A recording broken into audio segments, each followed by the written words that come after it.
네, 오늘은 종려주일입니다. 종려주일은 예수님께서 십자가에 죽으시기 위해서 예루살렘에 입성하신 날을 기념하는 절기입니다. 이때 많은 사람들이 종려나무 가지를 들고 호산나를 외칩니다. 호산나는 우리를 구원하소서라는 뜻을 가지고 있는데, 왕 대신 예수님께서 우리의 구원자가 되신다라는 그런 믿음의 고백으로 예수님을 환영했던 것에서 이 종려주일이 시작된 것입니다. 종려주일은 또한 고난주간의 시작이기도 합니다. 예수님께서는 목요일 밤에 잡히십니다. 그 밤부터 금요일 새벽까지 불법적인 재판을 받으신 이후에 그날 십자가에 달려 죽으십니다. 그리고 3일 만에 부활하시는데 바로 그날이 주일이며 다음 주 부활주일로 지키게 되는 것입니다. 예수님의 십자가의 죽으심과 부활은 기독교 신앙의 핵심입니다. 그런 의미에서 종려주일이며 고난주간의 시작인 오늘부터 부활주일인 다음 주까지의 한 주는 교회에 있어서 가장 중요한 절기라고 말할 수 있습니다. 크리스마스보다도 더 중요한 절기이죠. 그래서 많은 교회들이 이 고난주간에 특별 새벽 예배를 진행하는 것입니다. 우리를 구원하시기 위해서 하나님이 어떠한 대가를 치르셨는지, 또한 죄인된 우리에게 생명을 주시기 위해서 예수님께서 어떠한 희생을 치르셨는가를 이 고난주간을 통해 깊이 묵상하는 것입니다. 또한 우리를 향한 하나님의 은혜와 사랑을 기억하고 우리가 그 은혜에 합당한 삶을 살아가고 있는가를 돌아보는 것, 어긋났던 삶의 방향을 다시 하나님께로 십자가로 맞추는 시간이 바로 이 고난주간 부활절을 기다리는 한 주간의 시간인 것입니다. 내일부터 우리 고난주간 특별 새벽 예배를 시작합니다. 바라는 것은 이 특세를 통해서 예수님의 고난과 십자가를 깊이 묵상하는 시간이 되었으면 좋겠습니다. 우리의 자녀들도 함께 예수님을 깊이 생각하고 고난에 동참하며 그 부활을 소망하는 시간이요, 그리하여 우리의 믿음이 더욱더 하나님께로 가까이 나아가고 조금 더 깊어질 수 있는 은혜의 시간이 되었으면 좋겠습니다. 자, 그런 의미에서 우리 옆사람과 이렇게 인사하겠습니다. 내일 새벽에 뵙겠습니다. 이 이야기 하려고 앞에 이야기를 길게 했습니다. 자, 오늘 본문은 예루살렘 교회의 성도들이 어떻게 신앙생활을 했는가를 보여주고 있습니다. 예루살렘 교회는 폭발적으로 부흥했습니다. 성령의 충만함을 입었던 베드로와 사도들이 복음을 선포하고 예수님의 주되심을 증거하였을 때에 무려 3,000명의 사람들이 세례를 받고 성도가 된 것입니다. 하루아침에 예루살렘 교회는 120명이 모이던 공동체에서 3,000명이 넘는 대형 공동체가 된 것입니다. 자, 그러면 첫 교회였던 예루살렘 교회와 성도들은 어떠한 모습으로 신앙생활을 했을까요? 그들의 신앙생활에는 중요한 핵심이 두 가지가 있습니다. 첫째, 모이는 것입니다. 자, 우리 46절 말씀 보겠습니다. 46절 시작. 날마다 성전에 모이기를 힘쓰고 기쁨과 순전한 마음으로 음식을 먹고. 아멘. 자, 그들의 신앙생활의 첫 번째 핵심은 무엇이냐? 바로 모이는 것입니다. 예루살렘 교회의 성도들은 성전에 모이기를 힘썼습니다. 당시 성전은 사도들을 통한 말씀의 가르침을 받는 장소였습니다. 예수님께서도 회당이나 성전에서 많은 사람들을 가르치셨는데 그와 같이 사도들도 이 성전이란 장소를 말씀을 가르치는 장소로 사용한 것입니다. 게다가 그들은 집에서도 모였습니다. 여기서 말하는 집이란 어떠한 특정한 장소, 어떠한 집을 말하는 것이 아닙니다. 원문의 의미는 집집마다라는 뜻을 가지고 있습니다. 그래서 새 번역 성경을 보면 집집이 돌아가면서라고 번역하고 있습니다. 즉, 예루살렘 교회는 성전에서도 모이고 성도들 각각의 집으로 돌아가면서 모임들이 이루어진 것입니다. 그 모임의 형태는 두 가지입니다. 성전에서는 대그룹의 모임입니다. 모든 성도들이 함께 모여서 지금 우리가 이렇게 하나님을 예배하듯이 하나님을 예배하고 말씀을 듣고 기도하는 모임이었던 것입니다. 그리고 그 모임이 끝나고 나면 각각의 집에서는 소그룹의 모임이 이루어진 것입니다.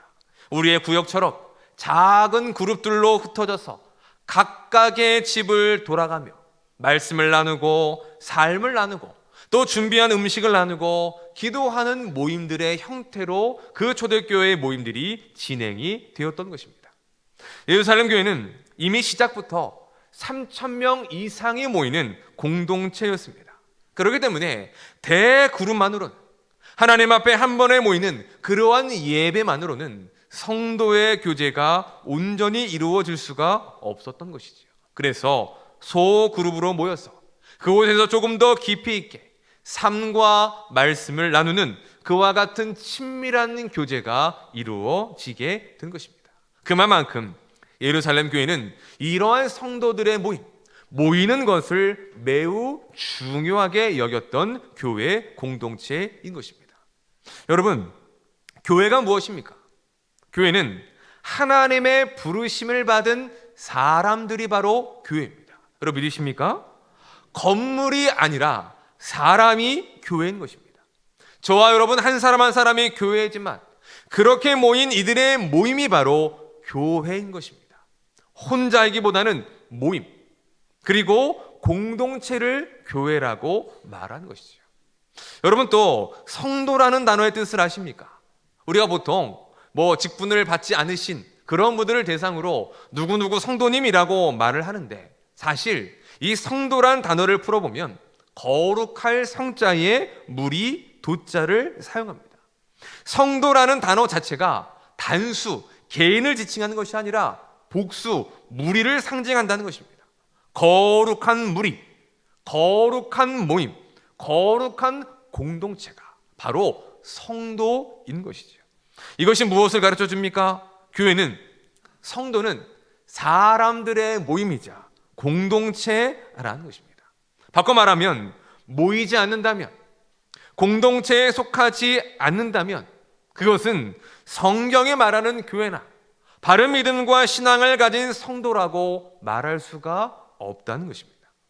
요즘 우리 사회는 더더욱더 개인주의가 강화되고 있습니다. 같이 하기보다 혼자 하려 하고, 그래서 같이 무언가를 하는 것에 있어서 굉장히 불편해하고 어려워한다는 것입니다. 신앙생활도 혼자서 예배만 드리려 하고 구역이나 전도회나 교회 각종의 조직이나 소그룹에 속하지 않으려고 합니다. 여러 가지 이유가 있죠. 바쁘기 때문에, 불편하기 때문에, 또는 귀찮기 때문에 여러 가지의 이유가 있는 것입니다.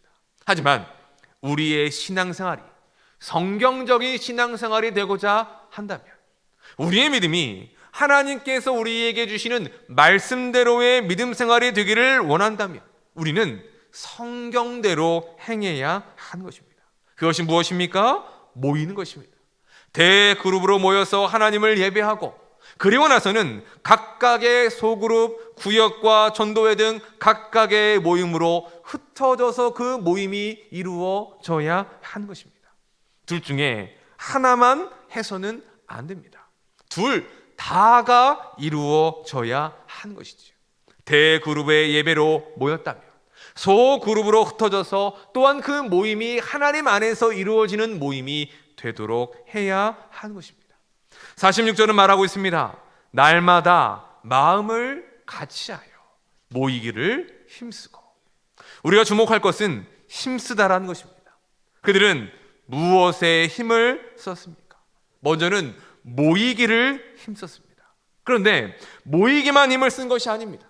모이기까지의 과정, 즉 마음을 같이 하는데, 한 마음이 되도록 하는 데에도 그들은 힘을 쓴 것입니다. 서로가 한 마음을 품고자 하는 일에 힘을 쓴 것이고, 그것이 바탕이 되어 그들은 또한 모이는 데에 힘을 쓴 것입니다. 그렇기 때문에 우리도 또한 힘써야 하는 것이죠. 대그룹 모임을 위해서 힘써야 되고, 소그룹인 구역의 모임을 위해서 힘써야 하는 것입니다. 교육부서에도 그렇게 예배를 드렸다면 반으로 모여지는 소그룹을 위해서 힘써야 하는 것입니다. 한 마음이 되도록 힘쓰고 또 모이기를 힘써야 합니다. 그럴 때에 우리는 진정한 교회와 성도로서 성경이 우리에게 말하고 가르쳐 주는 대로의 올바른 신앙생활을 할 수가 있게 된 것입니다.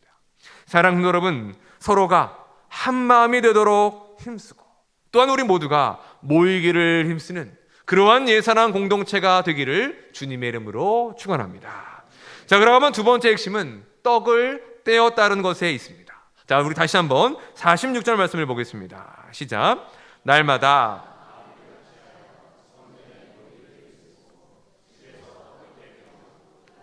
순전한 마음으로 음식을 먹고. 아멘. 자, 그들은 각자의 집을 돌며 무엇을 했느냐? 떡을 떼었다라고 말하고 있습니다. 떡을 떼었다라는 것은 성찬을 말하는 것입니다. 즉 그들은 각자의 집을 돌며 모임을 진행할 때마다 예수님이 제정하신 성찬, 곧 떡을 떼며 포도주를 나누는 그 성찬의 예식을 진행한 것입니다. 자, 우리 42절 말씀도 보겠습니다. 시작. 그들이 사도의 가르침을 받아 떡을 떼며 오로지 기도하기를 힘쓰니라. 아멘. 42절의 모임은 성전에서 모였던 대그룹의 모임을 말합니다.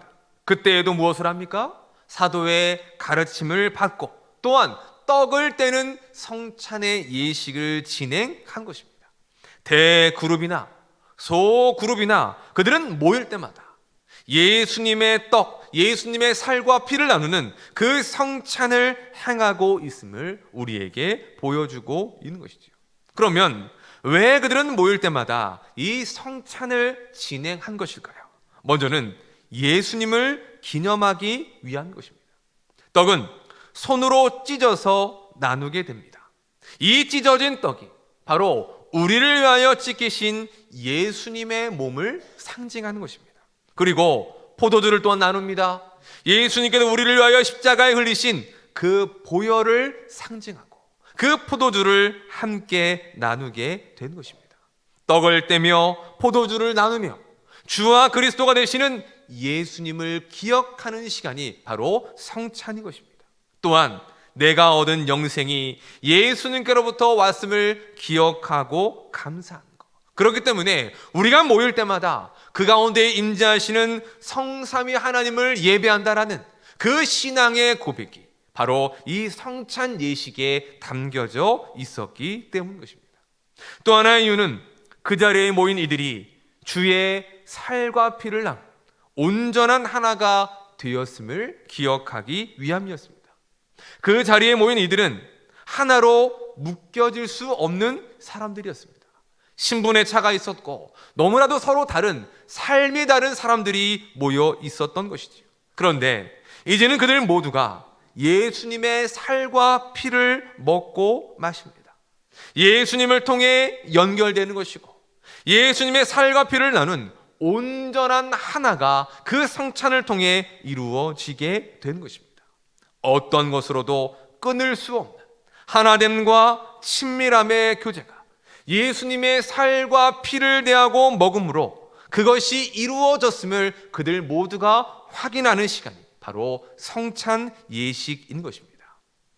오늘도 우리가 이 떡을 떼고 성찬 예식을 위해서 함께 모였습니다. 우리를 위하여 지키신 예수님의 몸인 떡을 나누고 우리를 위하여 흘리신 보배로운 피, 포도주를 나누는 성찬 예식인 것입니다. 무엇보다 이 성찬을 통해 우리는 먼저 예수님을 기억해야 할 것입니다. 우리의 구원자이시며 생명의 주가 되시는 예수님, 우리를 위하여 십자가에서 찢기시고 피 흘리신 그 예수님으로 인하여 지금 내가 이 자리에 있고 생명을 얻고 구원을 받고 하나님의 자녀가 되었음을 기억하고 감사하는 시간이 되어야 합니다. 또한 성찬을 나눈 우리가 우리의 공동체가 주 안에서 온전한 하나임을 기억하는 시간이 되어야 합니다. 이 자리에 모인 우리 모두는 예수님을 통해 하나가 되었습니다. 한 몸을 이루는 지체가 된 것입니다. 그래서 그 이후로부터 또한 그 믿음을 가진 우리는 무엇을 해야 되느냐? 서로 사랑하고 섬겨야 하는 것입니다. 만약 나와 맞지 않고 모든 것이 달라 보이는, 도저히 하나가 될 수 없어 보이는 그러한 사람이라 할지라도 우리가 그를 사랑하면 우리는 예수님을 사랑하는 것입니다. 또한 그것이 결국은 나를 사랑하는 길이 되는 것입니다. 왜냐하면 이미 우리는 한 몸으로 묶여져 있기 때문인 것입니다. 바꿔 말하면 내가 그 형제와 내가 그 사람과 풀지 않고 그를 사랑하지 않는다면 그것은 나 자신을 사랑하지 않는 것이고, 나를 위하여 십자가에 지신 우리의 구주이신 예수님을 결코 사랑하는 말이라고, 사랑하는 삶이라고 말할 수가 없는 것입니다. 혹 이 자리에, 그러니까 우리 공동체 안에 여러분의 마음을 불편하게 했던 이들이 있을 수도 있을 것입니다. 여러분이 아직 용서하지 못하고 용서를 구하지 못했던 이들이 있을 수도 있습니다. 바라는 것은 이 성찬을 통하여 그들을 위하여 기도하는 시간이 되었으면 좋겠고, 예수 그리스도 안에서 화목함을 회복할 수 있는 이 시간이 되었으면 좋겠습니다. 말씀을 맺겠습니다. 사랑도 여러분, 예루살렘 교회는 성경적인 공동체, 본이 되는 공동체의 모습을 보여주었습니다. 그 신앙생활의 핵심이 무엇입니까? 모이는 것이고, 또한 예수님의 살과 피를 나누는 떡을 떼는 성찬 예식이었습니다. 우리 예사랑 공동체도 그와 같은 공동체가 되기를 주님의 이름으로 축원합니다.